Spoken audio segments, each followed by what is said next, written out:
নমস্কার বন্ধুরা, কেমন আছো সবাই? আশা করছি ভালো আছো। আমার নাম বৃষ্টি আর আজ আমি বানাবো আমার খুবই প্রিয় ঢেঁকির শাক। ওকে, তো দেরি না করে লেটস গেট স্টার্টেড। কড়াইতে দিব তেল, আর তেল গরম হওয়ার পর দিয়ে দেব কিছু শুকনো লঙ্কা, নুন আর হলুদ গুঁড়ো।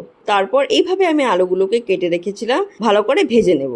আলুগুলো যখন কিছুটা ভাজা হয়ে যাবে তখন দেবো এতে কেটে রাখা ঢেঁকির শাক। তারপর শাক আর আলু ভালো করে একবার মিশিয়ে নেব। মিশিয়ে ঢেকে দেবো ফর অ্যাপ্রক্সিমেটলি 20 মিনিটস। তারপর আমি কিছু টমেটো কেটে দিয়েছি ঠিক এইভাবে লম্বা লম্বা করে। তারপর আরো 10 মিনিট ভালো করে সেদ্ধ হবে। এখন আমি দেবো এতে একটা পেস্টে আমি দিয়েছি সাদা সর্ষে, রসুন আর কাঁচা লঙ্কা। এখন এই পেস্টটাকে ভালো করে আমি একবার মিশিয়ে নেব। মিশিয়ে আর কিছুক্ষণ সেদ্ধ হতে দেবো অ্যাপ্রক্সিমেটলি ফর 10 to 15 মিনিটস। তারপর ঠিক এরকম হয়ে আসবে। ব্যাস, আমাদের ঢেঁকির শাকের এই রেসিপিটি খাবার জন্য একদম তৈরি। ভিডিওটা ভালো লাগলে please like the video, comment down below রেসিপিটা কেমন লাগলো, and if you are new to my channel please subscribe it.